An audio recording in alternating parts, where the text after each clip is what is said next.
Let me ask you something.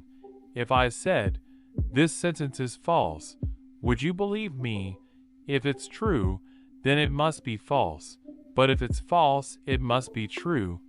It loops, a perfect contradiction, and a perfect beginning. Welcome to the liar paradox. The first step into a world where logic bends quietly, where answers slip out of reach, where questions become the destination. You don't need to solve it. Just let it echo. Let it turn softly in your mind. Let it drift without effort. Let it rest like mist on still water. Now imagine walking down a hallway. To get across it, you first go halfway, then halfway again, then again, each step smaller, infinitely smaller, but never quite there. Never reaching, forever approaching.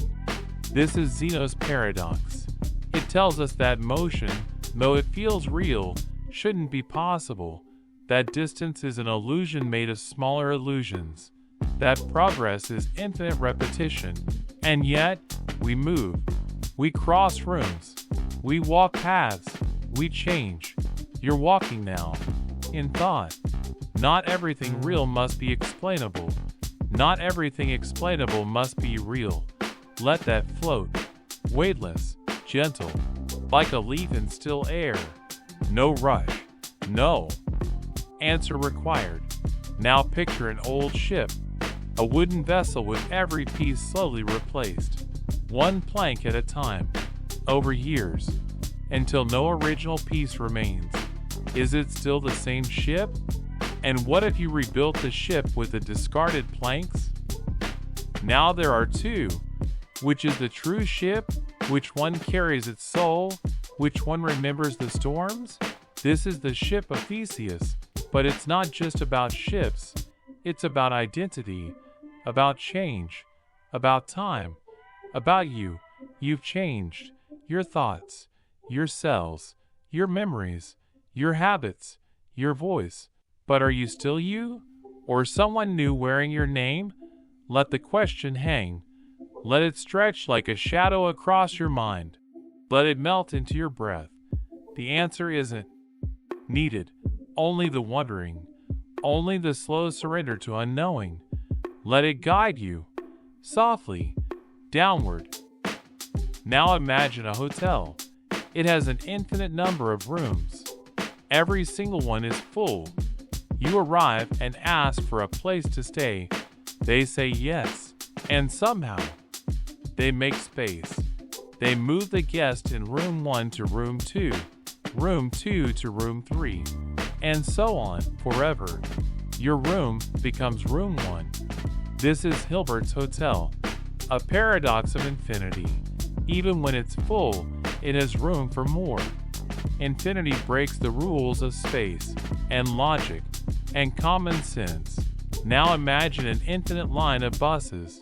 Each bus has infinite people, and all of them arrive at Hilbert's hotel, and somehow, every single person still gets a room. Infinity doesn't mean everything. It means never-ending, and that's not the same. Some infinities are bigger than others. That may sound impossible, but math agrees. Count to 10, then count forever. That's one kind of infinity. Now count every number between 0 and 1. Not just tenths, but hundredths, thousands. Every fraction forever. That infinity is larger. Not just longer, but deeper, more tightly packed. Like comparing an endless rope to an endless ocean. Both go on forever, but one contains more.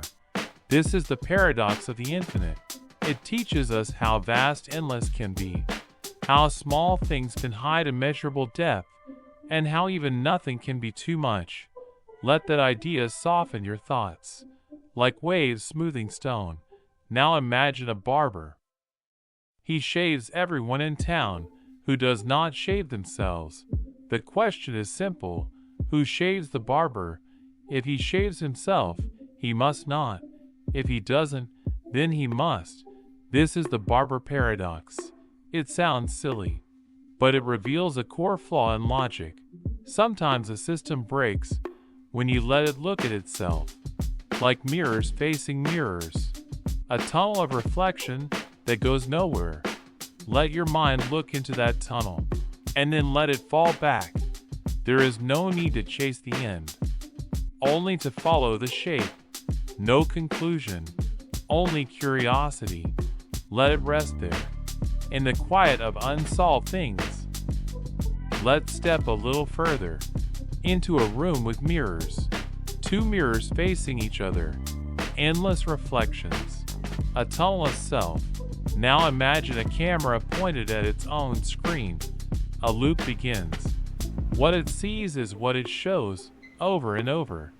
It deepens with every frame, but nothing new appears, only endless copies, softer, grainer, fading into blur. This is a feedback loop, a thought thinking about itself, a spiral of mirrors inside mirrors. No exit, unless you close your eyes. Now, imagine your own mind doing that, thinking about thinking, worrying about worrying, a thought about a thought about a thought. You spiral, but spirals can be broken. Even mirrors stop reflecting when the lights go out. You can step away. You are not trapped in the glass. Let it fade. Let's go deeper. Imagine you build a machine, a perfect simulator. It creates a world with people. They have thoughts. They feel real. They ask questions. They wonder, am I in a simulation? This is the simulation hypothesis. If it's possible to simulate a mind, and if simulations create more simulations, then most realities would be simulations. So the odds suggest you might not be real. Not in the way you think. But here's the twist. Does it matter? If your breath is calm, if your body feels heavy, if the night feels gentle and slow, then let it be real enough. You can let go of the question. You don't have to solve it tonight. You are allowed to not know. The world may be code, or atoms, or something beyond thought, but you are here, listening, drifting. And right now, that is all that matters. Let the loops dissolve. Let the mirrors fog. Let the questions blur and soften. Not everything must fit into logic. Not every thought must close. Let your thoughts unfold like paper, then float away like smoke. You are exactly where you need to be. Here, now, still. You've wandered through mirrors, through puzzles, through truths that fold in on themselves. And now, the path grows quieter. The questions grow softer. The thoughts no longer demand answers. Let your mind rest. Let your breath slow. Let the echoes fade. You are a question that doesn't need solving. You are a loop that doesn't need closing. You are a thought in motion. And now that motion slows, think of the moon. Not the facts of it. Not the science. Just its shape in the sky. Its glow. Its stillness. It doesn't speak. It doesn't ask. It only exists. And yet, it moves oceans. You don't have to do anything. You don't have to be anything. You only have to be. Let gravity hold you. Feel the softness beneath your body. Feel the space around your thoughts. Let it all loosen. Let it fall. Let it fade. The mind doesn't need walls tonight. It needs sky, room to stretch, and then to disappear. You've journeyed through ideas, through contradictions, through infinite regress, through mirrors and riddles, through truth and illusion, and still you arrived here. Sleep is not an answer. It's a release, a surrender, a gentle falling inward. Like mist dissolving into morning. You are not behind. You are not late. You are not broken. You are not too much. You are here, exactly here, at the edge of sleep, at the edge of thought. The mind dimming like a light on a distant hill, soft, fading, peaceful. Even the questions sleep eventually. Let them rest. Let them drift. Let them scatter like petals in water. You don't need to remember everything. You don't need to carry every thought. Let them go. Let them float. Let them be unanswered. And you can drift, weightless, timeless, held. This night is yours. This quiet is yours. This silence is safe. Let it hold you. Let it hush you. Let it last. Good night, from the echoes of thought.